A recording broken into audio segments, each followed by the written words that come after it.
నమస్తే, welcome to editor analysis. Trump పరుగు తీసిన పోర్న్ స్టార్ అండి. అంటే ట్రంప్ గురించి ఎన్ని కథనాలు వస్తున్నాయో, ప్రశాంతంగా నువ్వు అగ్రరాజ్యాన్ని పాలించుకోవయ్యా స్వామి, ఎందుకు వచ్చింది నీకు ఇవన్నీ అంటే, వాళ్ళని గెలికి వీళ్ళని గెలికి ఈరోజు ఎలా అయిపోయాడంటే అతను ఒక బఫూన్లో చూసే పరిస్థితికి వచ్చేసాడు. అగ్రరాజ్య అధ్యక్షుడికి ఉన్న పరిస్థితి గత చరిత్రలో, అమెరికా చరిత్రలో ఎప్పుడు కూడా ఇలాంటి ప్రెసిడెంట్ని మేము చూడలేము అని చెప్పి చేతులు ఎత్తి దండం పెడుతున్నారట. నీకు నమస్కారం రా స్వామి, అనవసరంగా నేను తల మీదకి ఎక్కించుకున్నాను. ఎందుకంటే ఈయన మాట్లాడవనియండి, ఈ వ్యవహార శైలి అవనియండి, మరీ దారుణంగా ఒక అధ్యక్షుడు స్థాయిలో ఉన్న వ్యక్తి చేయకూడని పనులన్నీ కూడా ఈయన చేస్తున్నాడు. అందుకని ప్రతి ఒక్కరు కూడా ఈరోజు ట్రంప్ను వేలెత్తి చూపిస్తున్నారు, పరువు తీస్తున్నారు. ఇప్పుడు ఏం జరిగింది? యుద్ధం కేవలం సరిహద్దుల మధ్య గీసుకున్న గీత కాదు, అది పసిపిల్లల రక్తపు కూడు. మరి ఆసుపత్రులపై కురిసే నిప్పుల వాన, ఇళ్ల మధ్యలో పేలుతున్న మృత్యువు. కానీ అగ్రరాజ్యం అమెరికాలో ఉంటూ ఆ దేశాన్ని నిలదీసే ధైర్యం ఎవరికైనా ఉంటుందా? తాను కడుతున్న పన్ను డబ్బులే తన మాతృభూమిని నాశనం చేసే బాంబులుగా మారుతున్నాయని ప్రపంచ దేశాల కళ్ళు తెరిపించే సాహసం ఎవరైనా చేస్తారా అంటే ఎస్, చేస్తాం అంటూ అమెరికాలో ఉండే ట్రంప్ పైనే యుద్ధం ప్రకటించింది మియా ఖలీఫా. చూడండి ఆ అందాల భామని. తనెవరు అసలు? ఎందుకు ఈ ప్రశ్న అన్నది, ఎందుకు ఈ రకంగా తన మీద దాడి చేస్తున్నది అంటే, నా పన్నుతోనే నా దేశంపై బాంబులా అంటూ మియా ఖలీఫా సాహసోపేతంగా చేపట్టిన పోరాటం ఇది. వైట్ హౌస్ను ఇప్పుడు వణికిస్తుంది ఆవిడ వీడియో. మరి అమెరికన్ల కళ్ళు తెరిపించే అడల్ట్ స్టార్ ఆవిడ. ఇక మియా ఖలీఫా కన్నీల వెనుక నెత్తుట సత్యాన్ని బాహ్య ప్రపంచానికి చాటి చెబుతుంది.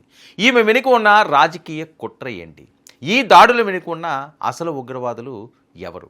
మరి మారణ హోమాన్ని నిలదీసిన ఆమె గొంతు యుద్ధోన్మాదంపై గ్లోబల్ వార్లా మారింది. లెబనాన్ రాజధాని బీరూట్ ఒకప్పుడు మధ్య ప్రాచ్య పారిస్ అని పిలుచుకున్న నగరం, కానీ ఇప్పుడు బాంబుల మోతతో దద్దరిల్లుతుంది. కేవలం 10 నిమిషాలు, అవును మీరు విన్నది నిజమే, కేవలం 10 నిమిషాల్లో 160 వైమానిక దాడులు. పాఠశాలలు, ఆసుపత్రులు, నివాస సముదాయాలు వేటిని వదలటం లేదు ఇజ్రాయిల్ క్షిపణులు. మరి ఈ దారుణ హోమం చూసి ప్రపంచం మౌనంగా ఉంటే ఒక గొంతు మాత్రం గర్జిస్తుంది. ఆ గొంతే మియా ఖలీఫాది. నా కళ్ళ ముందే నా మాతృభూమి నాశనం అవుతుంటే నేను చూస్తూ ఊరుకోవాలా అంటూ ఆమె ప్రశ్నిస్తుంది.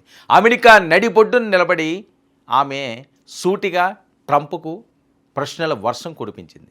ఇది కేవలం ఒక సెలబ్రిటీ ఆవేదన కాదు, ఇది అగ్రరాజ్యాల ద్వంద్వ నీతిపై సంధిస్తున్న అస్త్రం. తను అమెరికాలో నివసిస్తూ చెల్లిస్తున్న పన్ను డబ్బులతోనే తన సొంత దేశం లెబనాన్పై బాంబులు వేస్తున్నారన్న ఆమె వ్యాఖ్యలు ఇప్పుడు ప్రపంచ రాజకీయాల్లో పెను ప్రకంపనలు సృష్టిస్తున్నాయి. ది బ్లడ్ ట్యాక్స్ అంటూ రక్తంతో రాసిన పన్నులు అని ఆమె చేస్తున్న ఆరోపణ అమెరికా విదేశాంగ నీతిని నగ్నంగా నేను నిలదీస్తుంది. అంత్యక్రియలు, ఊరేగింపుల మీద బాంబుల, గాయపడిన వారు కోలుకుంటున్న ఆసుపత్రుల మీద దాడుల. ఇదేనా ఆధునిక ప్రపంచం గొప్పగా చెప్పుకునే ప్రజాస్వామ్యం అంటూ ఆవిడ నిలదీస్తుంది. మరి ఇదేనా అగ్రరాజ్యాలు చేసే శాంతి చర్చల పరమార్థం? మియా ఖలీఫా అడుగుతున్న ప్రశ్న ఒక్కటే, ఉగ్రవాదం అంటే తుపాకీ పట్టుకున్నవాడేనా, లేదా విచక్షణ రహితంగా బాంబులు కురిపిస్తున్న దేశాలు కూడా ఉగ్రవాద దేశాలేనా అని. Today has been one of the hardest things to watch in a really long time on social media, and that's saying something because we've watched a genocide play out before our eyes for decades, but even more so in the last 3-4 years. 160 airstrikes in 10 minutes on residential buildings, on schools, on hospitals, on civilian infrastructure, on cemeteries with funeral processions in the midst of a ceasefire. I don't know how to reconcile my tax dollars doing this to my homeland.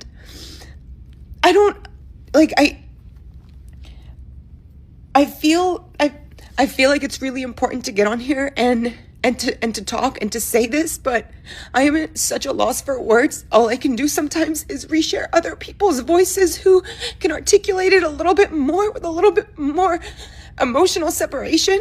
But what is happening? Like,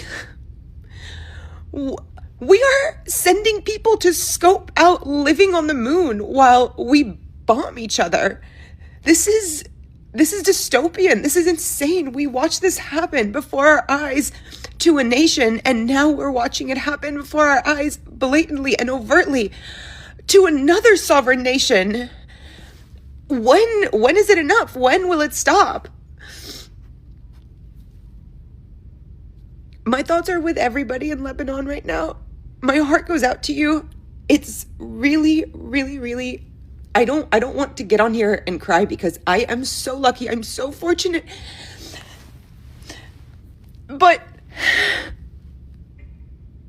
ఇక America Israel తీరును నేరుగా terrorist చర్యలుగా ఆమె అభివర్ణించడం social మీడియాను రెండుగా చీల్చేసింది. యుద్ధం ఎప్పుడూ ఒకరికే లాభం చేకూరుస్తుంది, అది ఆయుధ వ్యాపారులకు. ఇక సామాన్య పౌరుడి ప్రాణం అక్కడ కేవలం ఒక అంకె మాత్రమే. మరి మియా ఖలీఫా గతంలో చేసిన వృత్తిని సాకుగా చూపి ఆమె గొంతు నొక్కేయాలని చూస్తున్న వారికి ఆమె తన చేతలతోనే సమాధానం చెబుతుంది.